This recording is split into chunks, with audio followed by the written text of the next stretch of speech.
Pessoal, tudo bem com vocês? Boa noite, bom dia, boa tarde, não sei que horas que vocês me assistem. Com grande satisfação e honra que vamos dar continuidade aqui à nossa matéria de Direito Civil, no que diz respeito aos efeitos do inadimplemento. Nós comentamos na aula anterior que um dos efeitos do inadimplemento é a determinada chamada mora, que consta no artigo 394 a 401 do nosso Código Civil. E nós verificamos também o que diz respeito a perdas e danos que estão estabelecidas entre o artigo 402 a 405 do Código Civil. E hoje, para dar continuidade, nós vamos trazer 3 institutos jurídicos dos efeitos do inadimplemento contratual, que são muito importantes para o dia a dia da advocacia e também para questões que possam ser cobradas junto a concursos públicos. O primeiro efeito diz respeito aqui à fixação de juros legais. Traremos aqui um conceito do que vem a ser os juros legais estabelecidos no Código Civil. Traremos aqui a efeito o que é chamado aí a abusividade de juros, a aplicabilidade de uma suposta lei de usura, a aplicação de juros acima da taxa de mercado.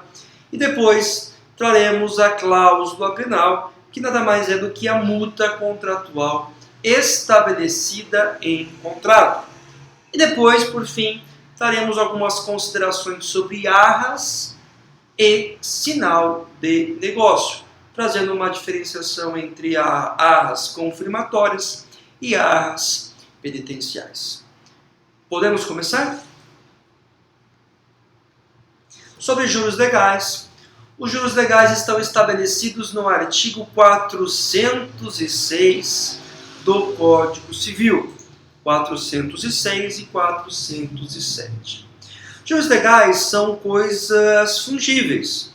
São utilizadas justamente para que tenham o objetivo de atualizar os valores ou determinar o cumprimento fiel do respectivo pagamento ou da respectiva entrega da coisa.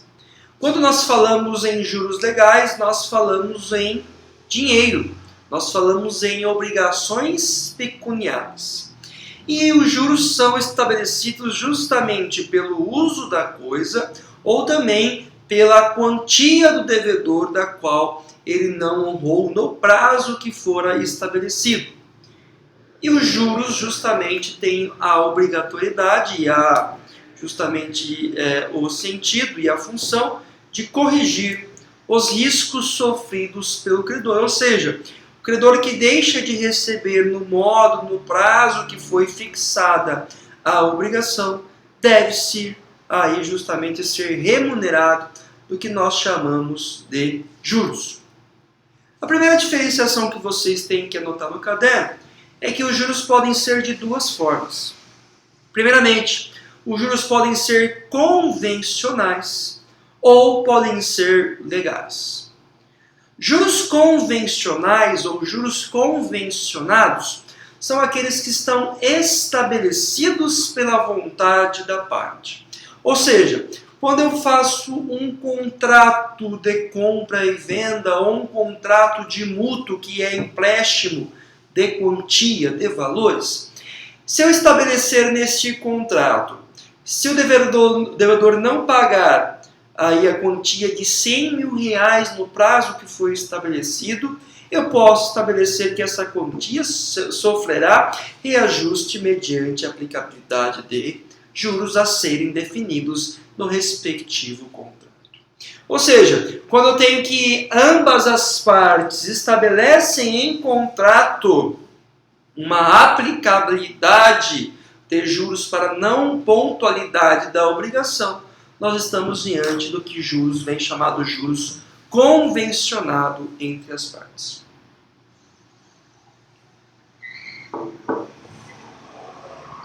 A segunda possibilidade de aplicação de juros vem o que diz respeito a juros legais.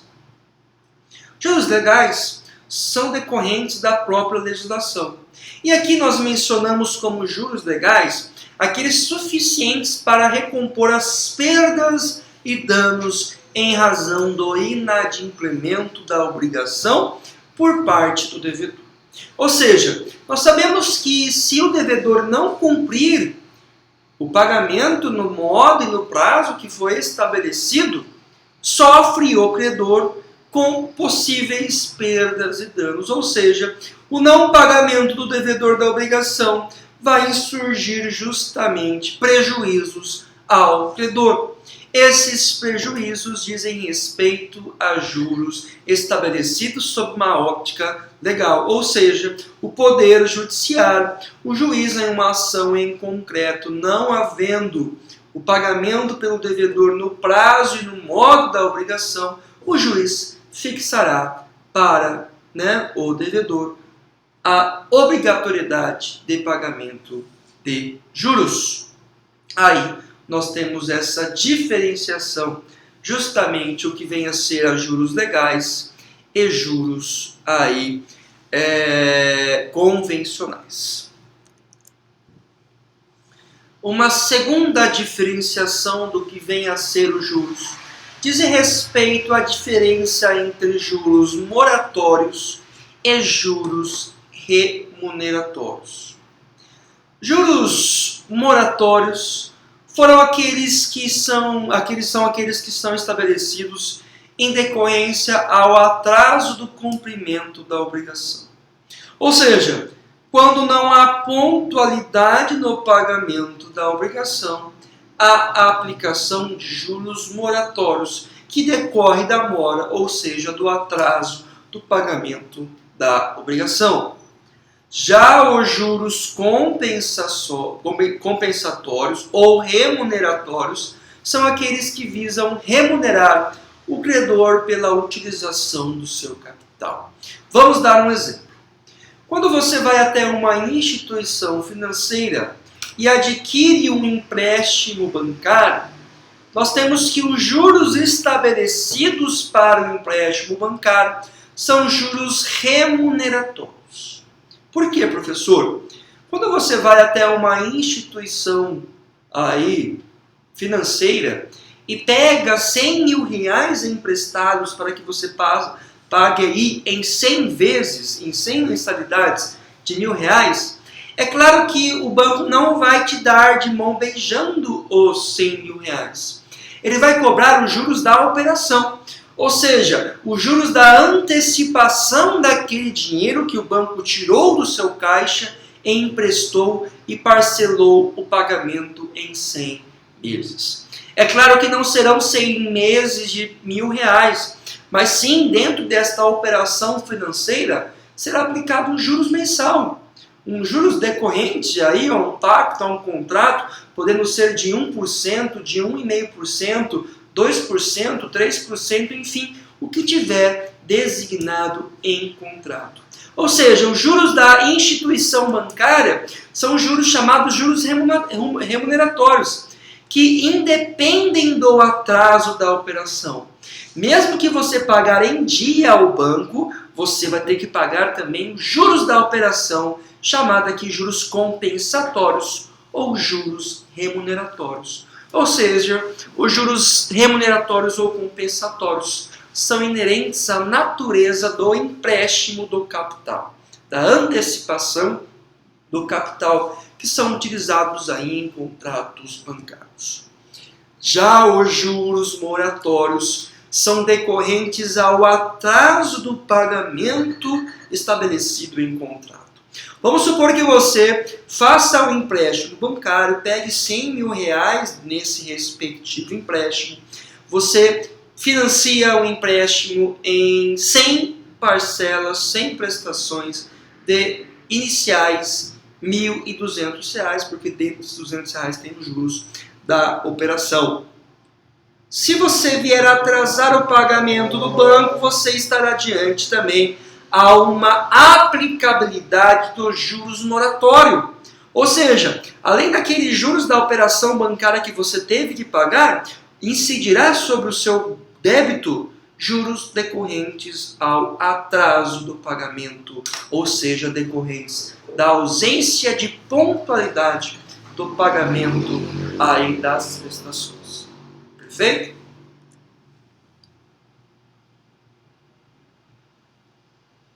Professor, eu verifico sempre em telejornais, eu verifico sempre, às vezes até em anúncios publicitários, o que vem a ser chamado juros abusivos. Verifico que há muitas empresas que oferecem os serviços de revisionais de contratos de financiamento, principalmente envolvendo o financiamento aí de veículos. Professor, respondendo, indagando o senhor, existe uma limitação da cobrança de juros? Eu posso limitar a cobrança dos respectivos juros? Eu posso justamente... Existe uma tabela dizendo que os juros máximos a ser cobrado é de X% ao mês? Pessoal, nós temos o artigo 161, parágrafo 1º do CTN, que é o Código Tributário Nacional. E o Código Tributário Nacional estabelece em seu artigo 161 que os juros de mora, ou seja, que nós estamos falando aqui dos juros moratórios e não juros de capital, que os juros de mora possuem uma base 1% ao mês. Ou seja, nós temos uma referência legislativa dentro do Código Tributário Nacional, que de certo modo reflete dentro do direito civil, que fala que o máximo dos juros moratório a ser aplicado em um contrato é de 1% ao mês. Porém, nós temos que, em determinados contratos, a inaplicabilidade da menção do artigo 161 do Código Tributário Nacional. Ou seja, conforme consta no slide, a jurisprudência não é pacificada, não é pacífica, não possui um entendimento único acerca da validação justamente do Código Tributário Nacional. Ou seja, segundo uma interpretação pró-banco, nós temos a possibilidade, aqui eu falo em cartão de crédito, em limite, em cheque especial, de aplicar juros muito além de 1% ao mês. E hoje a referência da jurisprudência, queridos alunos, para fixação de juros, para dizer se os juros são abusivos ou não, é uma conta que nós realizamos mencionando a taxa média de mercado. Ou seja, se eu tenho aqui no Brasil 30, 40 instituições financeiras, essas instituições financeiras elas são obrigadas a declararem no Banco Central uma tabela de aplicação de juros pelas as suas operações. Ou seja, quem trabalha em banco, tem parente que trabalha em banco, sabe disso, que são infinitas as operações de um banco. No banco pode ter um capital de giro, pode ter um financiamento rural, pode ter uma antecipação de recebíveis, pode ter utilização de cheque limite, cheque especial, um capital de giro, enfim, eu tenho infinidades de produtos, infinidades de menções relativas ao banco. E todo mês é soltado junto ao Banco Central uma tabela que diz respeito a qual a taxa que os bancos estão operando. E é engraçado que lá vocês conseguem consultar, principalmente se vocês estiverem aí contratando um empréstimo, você consegue saber o que cada banco está aplicando no mercado. E a jurisprudência entende como abusivo aquilo que está dentro da taxa média de juros. Ou seja, se eu tenho um contrato de financiamento de um veículo, se esse contrato eu mencionar, verificar no Banco Central que dentro daquele mês a instituição fez uma taxa totalmente acima da média, aquilo é juros abusivo. E não entra na regra do 1% estabelecido no Código Tributário Nacional. Ou seja, nós não temos uma limitação hoje de cobrança de juros baseado no Código Tributário Nacional. Existem outros fatores que podem ser utilizados para compensação e para aplicação de juros aqui moratórios. Perfeito? sobre a aplicabilidade de juros. Pessoal, nós temos aqui o artigo 407. O 407 ele fala o seguinte: ainda que não se alegue prejuízo, ou seja, além que não se aprove que a parte contrária teve prejuízos, teve aí perdas e danos, teve consequências negativas por conta do não cumprimento da obrigação, é obrigatório, é obrigado o devedor aos juros da mora. Ou seja, ele é obrigado a sofrer os juros moratórios, que se contarão assim as dívidas em dinheiro, bem como as prestações de outra natureza, uma vez que lhe esteja fixado o valor pecuniário por sentença judicial, arbitrado ou acordado entre as partes. Ou seja, nós temos que os juros têm a função de punir o retardamento da obrigação. Ou seja, há a obrigatoriedade, há aqui a previsão normativa, legislativa do Código Civil em aplicar juros como a única função de evitar que a obrigação seja retardada. Pessoal, imagina um cenário se não tivesse juros autorizados por lei. Imagina que interessante, você pegaria dinheiro emprestado, você deixaria de pagar aí o contrato, a compra e venda, entregar o objeto, e você não sofreria penalidades em relação a isso. Ou seja, você pegaria 100 mil reais emprestado, não pagaria a parcela e não sofreria consequências por conta do não pagamento. Isso é muito bom para você e muito ruim para o banco. Isso gera a chamada insegurança jurídica, que vem a prejudicar aí a estabilidade financeira e econômica do Brasil. Perfeito? O que eu quero mencionar para vocês no artigo 407, que os juros independem da prova do prejuízo. Independe de eu dizer que, eu tive prejuízo, perdi uma venda, deixei de receber, deixei de pagar a prestação do meu carro. Não, você não precisa, credor, não precisa comprovar o prejuízo para ter a aplicação dos juros. Perfeito, pessoal? Finalizado a parte dos juros, tá? É importante que vocês deixem bem claro e anotem de forma bem clara a diferença em juros moratórios e remuneratórios. Presta atenção que o moratório advém da mora, advém do atraso, e os remuneratórios advêm da recomposição do capital. Ou seja, remunera o fato do banco, o fato da pessoa que empresta o capital para você comprar um carro, você comprar uma casa e parcela esse capital. Ou seja, o banco vive de juros, chamados juros remuneratórios. Se eu perguntar para vocês qual que é a função do banco, o que o banco vive? O banco vive de juros, chamados juros remuneratórios ou compensatórios da operação. Cláusula penal. Professor, estamos estudando direito penal? Longe disso, pelo amor de Deus. Direito penal passa longe. Sansão que me perdoa, mas direito penal passa longe, pessoal. Direito penal é uma coisa que não me traz uma satisfação, me traz eu quero distância do direito penal. Senhor, mas a cláusula penal quer dizer que ele vai ser preso se ele não pagar? Não, pessoal, cláusula penal vem de penalidade. E aqui penalidade diz penalidade de multa.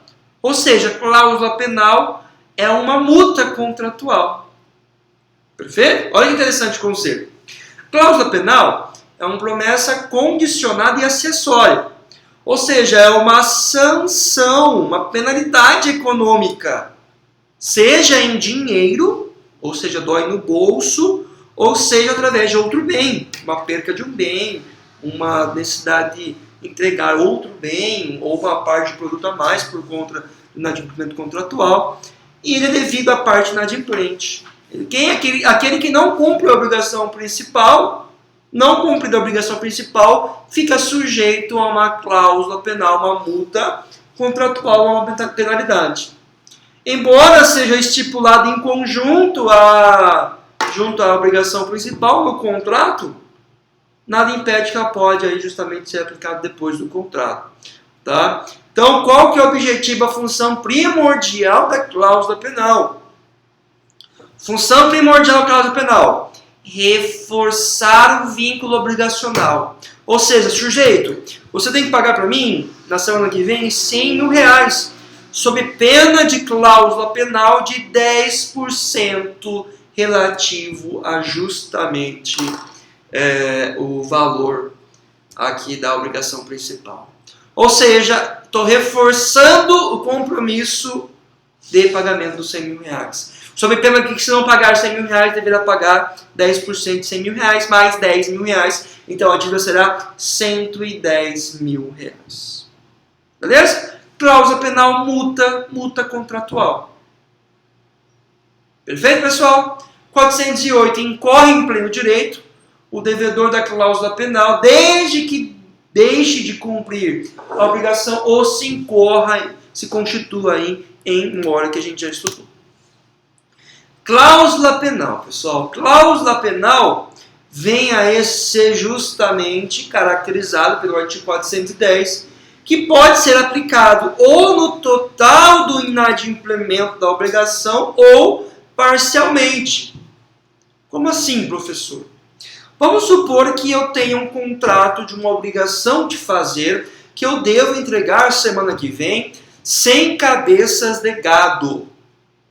Eu tenho a obrigação de entregar 100 cabeças de gado, medindo em média X arrobas, com a pelugem da raça Nelore, em bom estado de saúde. Ou seja, eu tenho uma obrigação de entregar aqui uma coisa certa ou incerta, dar coisa certa.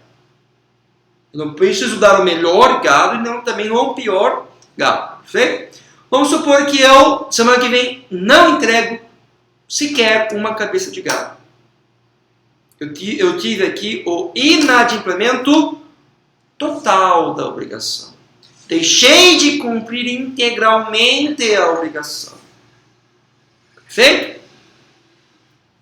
Vamos supor que eu entregue somente 50 cabeças. Eu tenho inadimplemento parcial da obrigação. O interessante é que o 410 fala que a cláusula penal tem um objetivo. Que a cláusula penal serve aqui por um único objetivo. Para justamente servir para o credor, para benefício do próprio credor. Ou seja, a cláusula penal nada mais é do que uma forma de justamente caracterizar uma inexecução imperfeita ou uma satisfação da prestação. Ou seja, a cláusula penal pode ser utilizada como parâmetro para perdas e danos. Ou seja, eu posso dizer, devedor, felizmente eu vou ter que cobrar para você uma cláusula penal de 10%, ou seja, vai ter que entregar 110 cabeças de gado e não mais 100 cabeças de gado, porque aqui eu tive prejuízo por não ter entregue aí justamente no prazo acordado o respectivo cabeça e a respectiva quantidade de gado. Perfeito? Olha que interessante, a indivisibilidade da cláusula penal. Pessoal, a indivisibilidade da cláusula penal decorre aqui justamente da impossibilidade de se dividir a obrigação de cláusula penal. Quando há aqui a chamada solidariedade ativa perante a obrigação. Ou seja, quando eu tenho dois ou mais co-obrigados para o cumprimento da obrigação, ou seja, eu tenho aqui dois produtores de gado que vão ter que entregar as 100 cabeças de gado, eu tenho dois devedores que deverão pagar o valor, por exemplo, eu estou falando aqui que a cláusula penal não pode ser dividida. Ou seja, se eu tiver 10% de cláusula penal no contrato, eu tiver dois devedores, cada um ficará com 5% de cláusula penal se não for cumprida a obrigação. Ou seja, se eu tiver dois produtores rurais que têm que entregar 100 cabeças de gado semana que vem, e eles não entregarem, Não é que eu vou aplicar a multa de 5% da quantidade de gado para um e 5% para o outro. Estou mencionando para vocês que, segundo o artigo 414, a cláusula penal é indivisível. Ou seja, não pode ser de maneira nenhuma, em consequência nenhuma, divisível perante as respectivas partes. Ou seja, 414, sendo indivisível a obrigação, todos os devedores, caindo em falta deles, incorrerão na pena de multa. E tem aqui o parágrafo único. Os danosos culpados, fica reservada a ação de regresso contra aquele que deu a causa à aplicação da pena. Vamos supor que eu tenho aqui 2 fazendeiros, 2 criadores de gado, 2 pecuaristas, Gustavo Lima e o Leonardo, vizinhos de fazenda lá, em Goiás, né? Acho que é Goiás.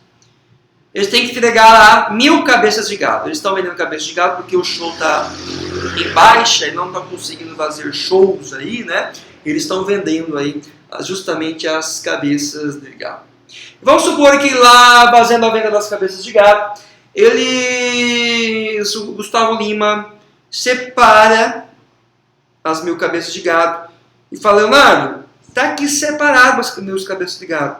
Manda o seu caminhão vir buscar amanhã, os seus caminhões, na verdade, as minhas 1.000 cabeças de gado, e entrega para o fulano de tal, porque o prazo é semana que vem. E o Leonardo esquece de buscar as 1.000 cabeças de gado na fazenda do Gustavo Lima. Quem que é o culpado? Quem que deu causa à não entrega? Quem que era a responsabilidade de fato interna lá de entregar os gados? Era do Leonardo, deveria buscar os gados. Leonardo não busca. Perfeito? Produtor rural, fazendeiro que comprou os 1.000 gados aí de Gustavo Lima e também Leonardo, enfurecido, emputecido, aplica a multa do contrato. Fala: ô Leonardo, ô Gustavo Lima, tá aqui a multa do contrato. E eu vou cobrar do Gustavo Lima, que eu entendo que ele é o responsável. O Gustavo Lima tem que entregar mais 100 cabeças de gados, tirar do seu rebanho e entregar lá para o fulano de tal, que era a multa do contrato. Pergunta que eu faço: Gustavo Lima poderá cobrar de Leonardo esse prejuízo que ele teve? Sim. 414, parágrafo único. Aos não culpados, aquele que não tem culpa no cartório, não teve culpa do dono não cumprir a obrigação, fica reservada a ação de regresso, ou seja, pode regressar contra o culpado, contra o Leonardo, justamente porque o Leonardo que deu causa ao cumprimento aí da cláusula penal.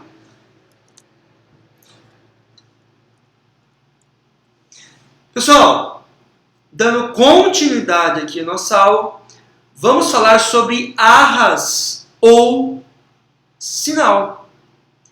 Arras. Ah, professor, você está falando de gado de Gustavo Lima. Arras é onde fica lá os cavalos, né? O aras, que o pessoal fala. Não. Pessoal, aras é justamente, né, uma determinada quantia em dinheiro ou um determinado bem imóvel que é dado a um dos contratantes, geralmente o comprador, como forma de garantir o cumprimento do contrato e assegurar o cumprimento das respectivas obrigações. Vamos supor que amanhã eu vou comprar um carro novo, uma Ferrari. Pouco, né, humilde, né, comprar uma Ferrari nessa crise aí econômica. E o vendedor da Ferrari, desconfiado, né, porque eu não aparento ter cara de rico, e foge disso aí. Ele fala: tudo bem, amigo, você está interessado na Ferrari. A Ferrari custa 2 milhões de reais. Só que eu, para pedir essa Ferrari, eu preciso que você dê um sinal de negócio no valor de 1 milhão de reais. Ou seja, deposite 1 milhão de reais na conta da concessionária Europa, em São Paulo, que é a concessionária oficial da Ferrari, que eu faço pedido à respectiva Ferrari. Ou seja, ele quer uma áreas confirmatória, ele quer uma quantia de dinheiro ou ele quer uma entrega de um carro de R$1 milhão para assegurar que realmente será cumprido aí a promessa de compra da respectiva Ferrari. Ou seja, aras ou sinal, arras, né? Aras é de cavalo. Arras ou sinal nada mais é do que uma confirmação para cumprimento da obrigação. Olha que interessante, a arras ou sinal de negócio estão estabelecidos aí no artigo 417, que fala o seguinte: se por ocasião da conclusão do contrato, uma parte der a outra a títulos de arras, dinheiro ou outro bem, deverão ser a arras, em caso de execução, ser restituída na prestação devida e do mesmo gênero principal. Traduzindo para você essa menção confusa do artigo 417, diz respeito ao seguinte: se eu der certa quantia de dinheiro como sinal de negócio, como aras de negócio, e tiver a conclusão do contrato, ou seja, o contrato não foi, de certo modo, cumprido, não tinha Ferrari da cor bege que eu queria, não tinha Ferrari da cor marrom escuro que eu queria, aquele 1 milhão que eu dei, aquele valor de arras, deve ser devolvido ao respectivo comprador. Justamente eu não posso perder a respectiva arras. Características das arras. Primeira característica: somente cabe arras em contratos chamados contratos bilaterais, que servem para transferir um domínio. Ou seja, basicamente, traduzindo, arras é somente aplicado, sinal somente aplicado em contratos de compra e venda. Eu não vou ter arras em contrato de empréstimo, em contrato de transporte, em contrato de distribuição, em contrato de locação, em contrato de dação em pagamento, enfim. Arras são aplicadas em contratos chamados contratos bilaterais. Olha que interessante. Pressupõe que a arras seja feita num contrato perfeito. O sinal é um pacto acessório ao principal, ou seja, a característica do sinal de negócio, a característica da arras é ser acessório do principal. Estou pagando de uma forma acessória para que eu possa garantir que o principal seja entregue. Segunda, terceira característica, exigir a entrega de soma em dinheiro ou coisa fungível e apenas se aperfeiçoa se houver a efetiva entrega da coisa. Ou seja, somente se aperfeiçoa, somente se consolida a entrega do sinal ou da arras quando eu entrego a coisa. Se eu estou comprando um imóvel de 10 milhões de reais, um apartamento, uma cobertura básica aqui na cidade de Maringá, nem sei se tem cobertura de 10 milhões, eu nunca vi.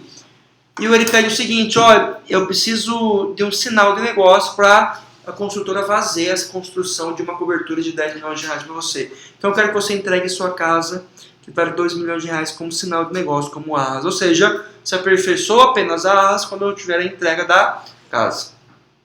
Requer que a obrigação seja feita por um dos contratantes dos outros e destina-se a confirmar um ato negocial ou assegurar aí o seu respectivo cumprimento. Pessoal, nós vamos entrar agora numa diferença de arras confirmatória de arras penitenciais. Arras confirmatórias são aquelas relativas à retenção que possui aí diversas funções. Confirmatórias se diz a respeito a comprovar que o contrato principal vai se concluir. Ou seja, se consiste na entrega da coisa, ou de uma soma em dinheiro, ou ainda de uma coisa móvel fungível, com a natureza de dar um sinal de firmeza no contrato, ou garantir que o contrato seja respectivamente aí cumprido. Ou ainda visa o arrependimento de qualquer uma das partes.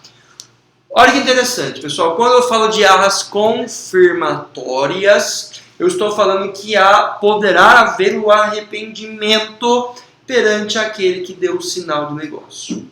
Arras confirmatória é devido ao arrependimento. Ou seja, se eu estou adquirindo uma Ferrari de 2 milhões de reais e dou 1 milhão de reais aí como sinal do negócio, deposito na conta da concessionária, se eu me arrepender do negócio, é obrigatório justamente a respectiva concessionária devolver o meu 1 milhão de reais. Justamente aí por ter natureza confirmatória. Já as penitenciais possuem uma função secundária e ainda permite o chamado arrependimento entre as partes, chamado no 420. Ou seja, uma vez estabelecido o direito de arrependimento, as penitenciais tinham o objetivo de indenizar a parte contrária. Ou seja, quando eu assino um contrato que fala que aquele sinal de negócio é arras confirmatórias, eu posso a qualquer momento rescindir o contrato e ter o meu capital novamente que eu dei como sinal de negócio. O problema aqui é que quando eu tenho um contrato que é arras penitenciais, aí acende a luz amarela. Por quê? A partir do momento que eu tenho o sinal de arras penitenciais, a partir do momento que eu tenho aí justamente essa cláusula no contrato, pode acontecer justamente da parte contrária, não devolver o meu dinheiro em cabo de arrependimento. Ficar com o meu dinheiro dizendo que aquele valor era para indenizar perdas e danos. Vamos supor que eu quero comprar uma Ferrari bege. Perfeito? Ferrari bege. Encantei com a Ferrari bege. 2 milhões de reais, dou 1 milhão de reais de arras. No contrato de pedido da Ferrari bege, está dizendo o seguinte: o valor dado como arras, sinal de negócio, tem caráter penitencial. Ponto. Ou seja, quando eu me arrependo de comprar a Ferrari, esse 1 milhão de reais, a concessionária vai, de certo modo, ou total ou parcial, pegar esse valor, guardar esse valor para ela, pegar para ela esse valor como forma de indenização. Por quê? Porque quem que vai querer uma Ferrari bege? Ferrari amarela, vermelha, preta, branca. Ferrari bege, cor de areia. Engraçado, né? Então, justamente a concessionária pode dizer o seguinte: ó, infelizmente eu pedi, o carro está chegando aqui no Brasil e eu não tenho mais possibilidade de vender no preço de tabela. Esse carro vale 2 milhões, só que por ser bege, esse carro vai valer 1 milhão e 500. Ou seja, que eu tive 500 mil reais de prejuízo, você deu 1 milhão de entrada como sinal de negócio, como arras, estou retendo 500 mil reais e demais 500 mil reais serão devolvidos aí justamente para a sua conta. Isso é arras penitenciais. Pessoal, cuidado quando você assina um contrato de compra e venda que tem um nome chamado arras penitenciais, porque o vendedor poderá reter boa parte dos valores por arrependimento. Isso é muito comum em contratos de compra e venda. Pessoal, eu vou passar para vocês algumas atividades relacionadas aí à matéria de hoje. Primeira atividade diz respeito à cláusula penal. A cláusula penal, eu vou trazer um julgado que vocês vão ter justamente que estabelecer o porquê o juiz ele vai moderar a aplicação de cláusula penal. E a resposta que eu quero ouvir de vocês é se existe ou não limite para a aplicação de cláusula penal. Quantos por cento pode ser aplicado de cláusula penal? 10, 20, 30, 40, 50%? Essa é a pergunta que eu quero que vocês respondam. Eu vou trazer alguns julgados para vocês realizarem esse estudo de caso para mim e me entregarem. Perfeito? Sobre o fórum, creio que depois eu verifico qual menção que eu vou trazer para vocês. Mas enfim, pessoal, eu agradeço a presença de todos. A nossa aula ficou mais curta hoje, de 40 minutos. Porém, eu vou trazer após o dia 29, daqui 3 dias, a resolução das questões relativas à matéria da prova. Ou seja, eu vou trazer em vídeo as respostas dos 12 casos que eu mencionei para vocês, que vai dar mais ou menos mais 20, 30 minutos completando a nossa aula de 1 hora. Perfeito, pessoal? Fiquem com Deus, bons estudos para a prova, bons estudos para a matéria de segundo bimestre. Até logo, um grande abraço a todos. Tchau, tchau.